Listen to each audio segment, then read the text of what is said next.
सूरह कहफ की फजीलत बहुत है। जुमे के दिन और हमारे पास ये सवाल बहुत आता है कि इसकी क्या वजह है। इमरान साहब अगर आपसे शुरू करें। बिस्मिल्लाह। बिस्मिल्लाहिर्रहमानिर्रहीम। इसमें बुनियादी बात यह है कि इस पर नबी अलैहिस्सलाम की एक हदीस है, और वो हदीस है कि नबी अलैहिस्सलाम ने फरमाया है कि दज्जाल के फितने से बचने के लिए सूरतुल कहफ जो है वो सबसे ज़्यादा मुजर्रब अमल है।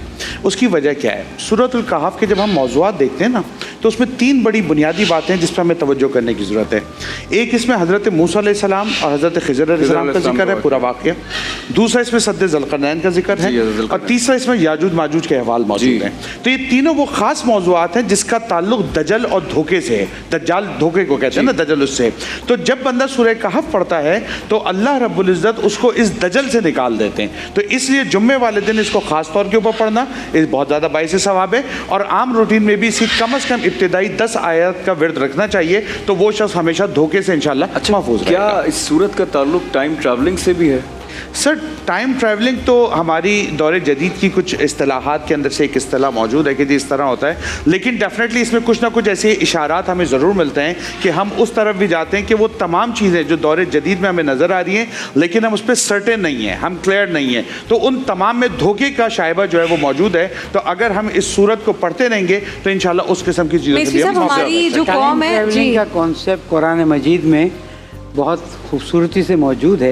अच्छा। कि जब हज़रत सुलेमान अलैहिस्सलाम ने कहा कि माली ला अरल हुदूद, इस पे गुफ्तगू करें तो पता चले कि दुनिया कहाँ से वापस आई है, तरक्की की किस मंजिल पे थी, फिर वापस आ गई है।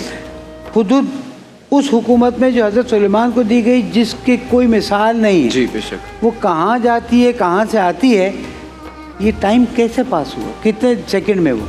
फिर शॉर्ट करते हुए ताकि आगे सवाल हो सके, हज़रत सुलेमान ने पूछा कौन है वो जो उसका तख्त लेकर आएगा, तो इसने कहा शाम तक ले आऊँगा। एक ने कहा आसिफ अली बरका पलक झपकते ही आ जाएगा।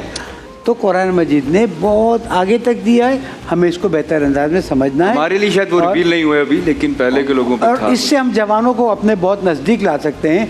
अभी तो तुम आईपैड और उस पे जा रहे हो, 100 साल बाद वहाँ पहुँचोगे जो कुरान ने बताया है, या 500 साल बाद। क्या बात है।